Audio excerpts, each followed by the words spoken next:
Welcome to Fearless Facilitation.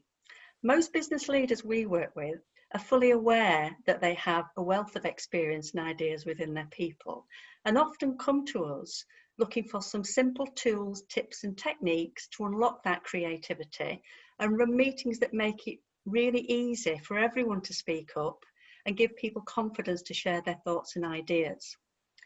Our Fearless Facilitation model is aimed at giving leaders a framework with some very practical tools and techniques that show you how to facilitate.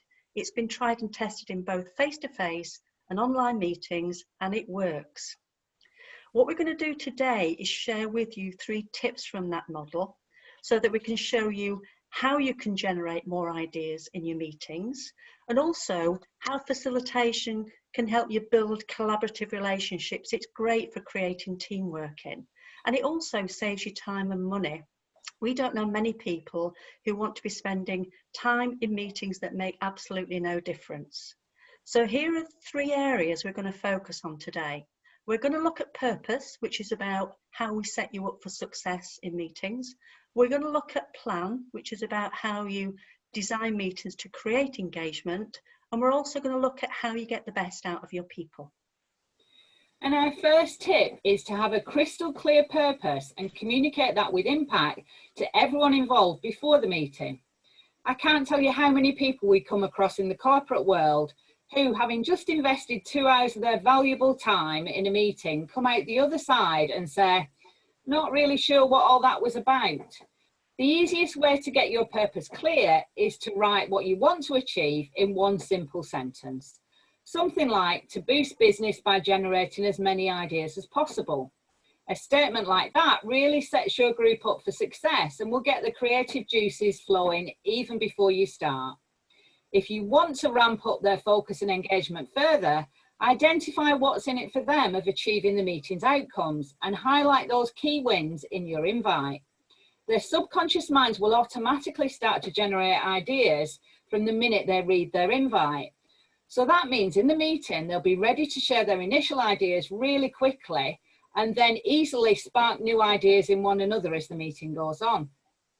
Kick off your meeting by getting your participants warmed up with a simple icebreaker.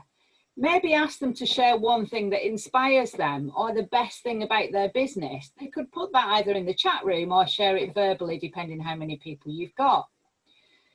Then your first group activity should be to get them to come up with their own ways of working, effectively a set of ground rules to create the best possible circumstances for them to collaborate and be creative.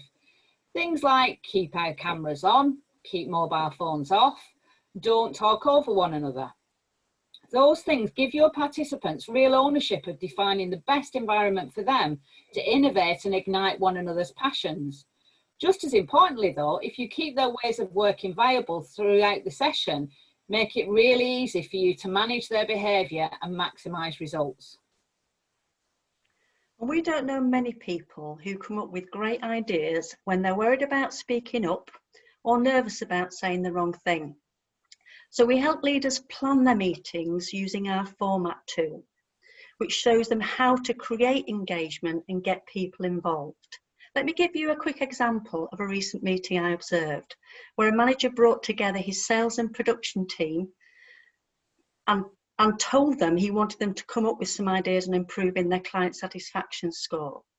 As some people started to put their ideas forward, others started interrupting, criticising and disagreeing, and saying things like, well, we've done that before, or that will never work.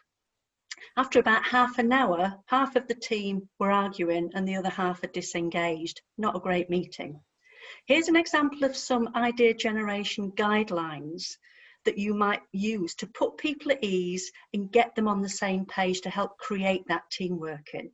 So what you might say is, before we start with any ideas, I want you to put yourself in the customer's shoes and think like a customer. You might say there's going to be no critique or discussion until after everybody's ideas are out. And you might actually get a prize if you come up with the weirdest or wackiest idea. The thing about these guidelines is you can't impose them on a team. The team have to own them and see that they're there to help. But you can get teams to come up with their own.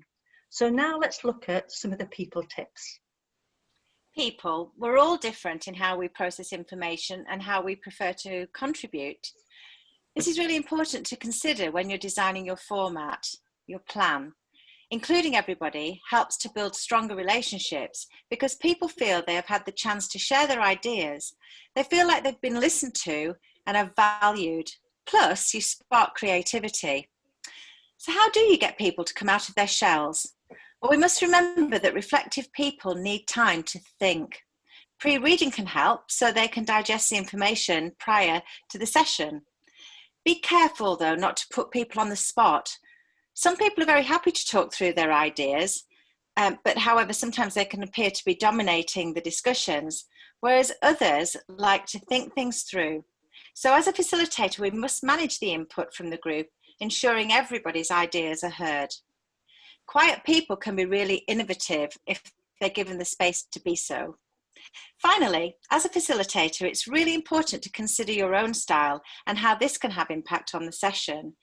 You may be a very enthusiastic and energetic person, but be aware that this is seen to be taking over the meeting. There are numerous tips, tools, and techniques that we've developed over many, many years to help generate and capture ideas in a structured way. Starting with these 3 tips that we've gone through today. You need a clear purpose, you need to have a clear plan, that's the how you do it, and you need to appreciate that people are different. If you'd like to learn more about us and our tried and tested model, then please join us on the 2nd of September at 10 a.m. for our free webinar. All you need to do is to click on the Fearless Facilitation website and you will be made most welcome. Now it's your turn, so go forth and be fearless.